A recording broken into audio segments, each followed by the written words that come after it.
এবং তাকে এই যে ধ্বংসাবশেষ বা যে ভাঙচুর সেই দৃশ্যগুলো ঘুরিয়ে কিন্তু দেখাচ্ছেন কালের কণ্ঠের উপসম্পাদক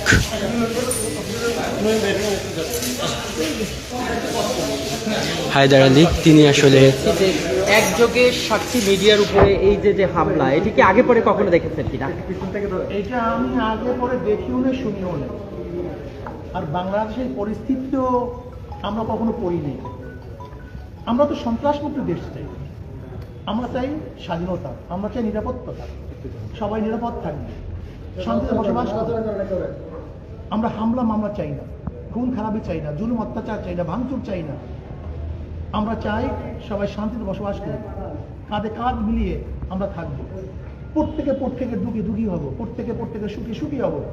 বাংলাদেশ সবার দেশ। কাজে আজকে আমাদের মধ্যে যে বিভক্তি সৃষ্টি হয়েছে, আমরা যে বিচ্ছিন্ন হয়ে গেছে একে অপরের থেকে, এই বিভক্তিকে দূর করতে হবে।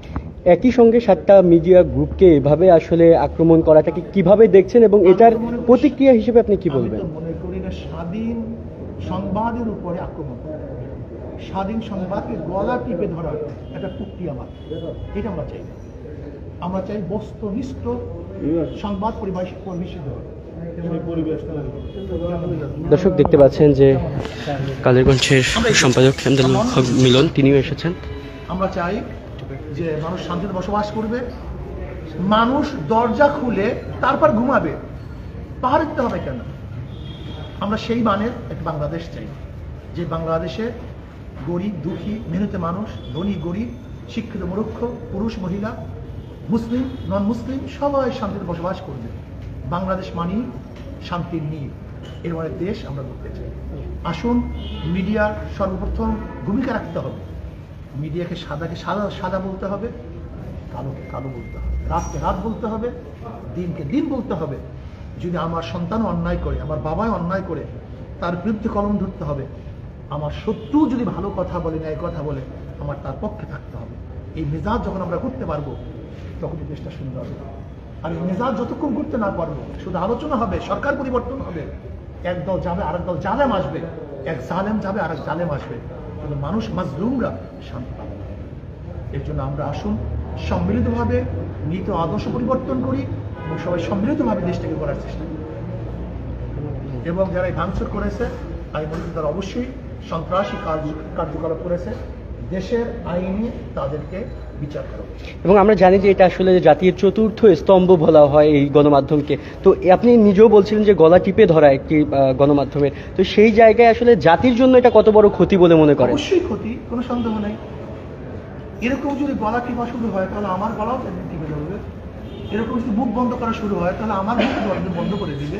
বিগত যেরকম ঘটছে, কাজে আমরা চাই না এই মুখ বন্ধ হোক। আমরা আজাদি চাই, স্বাধীনতা চাই, বাকশক্তির অধিকার চাই, কলমের অধিকার চাই, আমরা রাস্তার অধিকার চাই, বাসস্থানের অধিকার চাই, শিক্ষার অধিকার চাই, চিকিৎসার অধিকার চাই। আমরা চাই অধিকার, এবং সবার অধিকার যেন সমান থাকে। ধন্যবাদ। দর্শক শুনছিলেন ইসলামিক আন্দোলন বাংলাদেশের নায়েব আমির যে তারা ভ্রমণ করেছেন শাইখে চরমনাই ফয়জুল করিম, তিনি আসলে পরিদর্শনে এসেছিলেন। তিনি কিন্তু পরিদর্শন করে তিনতলা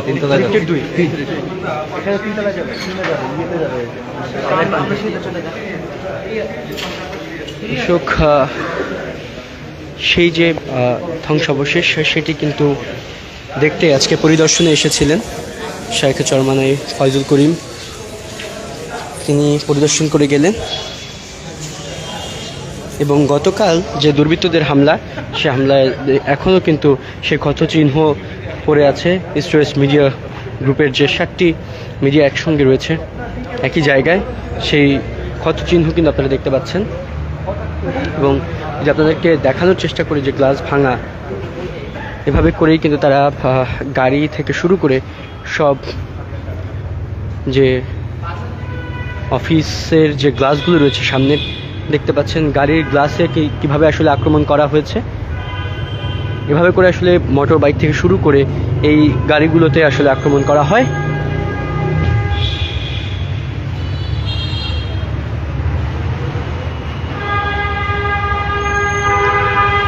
সর্বশেষ আমরা দেখেছি যে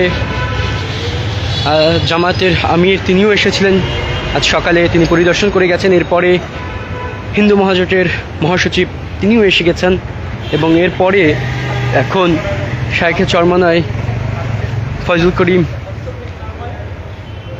নায়েব আমির ফয়জুল করিম, তিনি কিন্তু এসে তিনি আসলে পরিদর্শন করে গেলেন এবং তিনি বললেন যে এটা আসলে গণমাধ্যমের গলা চিপে ধরা, এবং গণমাধ্যমের গলা চিপে ধরা মানে হচ্ছে দেশের যে বাকস্বাধীনতা সেটাকেও আসলে গলা টিপে ধরা। সেই জায়গা থেকে আসলে তিনি চাইছেন যে এটার খুব দ্রুত সংস্কার এবং এই জায়গাটা যাতে আসলে স্বচ্ছ থাকে সেটি কিন্তু তিনি বলেছেন। দর্শক একদম ক্ষতচিহ্ন কিন্তু দেখতে পাচ্ছেন এবং বেশ কিছু গাড়ির ক্ষতচিহ্ন আমরা দেখিয়েছি, এখানে আরও দুটি গাড়ি, সেগুলোও কিন্তু আসলে ক্ষতচিহ্ন নিয়ে আছে। দর্শক এই ছিল আসলে কালের কণ্ঠ থেকে শুরু করে ইস্ট ওয়েস্ট মিডিয়ার যে মিডিয়াগুলো রয়েছে সেগুলোতে গতকালের যে দুর্বৃত্তদের হামলা, সে হামলা পরিদর্শনে এসেছিলেন ইসলামী আন্দোলন বাংলাদেশের শাইখে চরমনায় শাইখে আমির, দুঃখিত নায়েবে আমির ফয়জুল করিম, তিনি এসেছিলেন, তিনি পরিদর্শন করে গেছেন। দর্শক যারা কালের কণ্ঠের অফিসিয়াল ফেসবুক পেজ এবং ইউটিউব চ্যানেলটি সাবস্ক্রাইব করেনি তারা দ্রুত দেশের সবশেষ খবর সবার আগে জানতে যুক্ত থাকুন দৈনিক কালের কণ্ঠের সঙ্গে এবং সাবস্ক্রাইব করুন ইউটিউব চ্যানেল এবং ফলো দিয়ে সঙ্গে থাকুন কালের কণ্ঠের অফিসিয়াল ফেসবুক পেজটিতে। এতক্ষণ আমাদের সঙ্গে থাকার জন্য ধন্যবাদ। আপনাদের সঙ্গে এতক্ষণ যুক্ত ছিলাম আমি আব্দুল্লাহ জুবায়ের।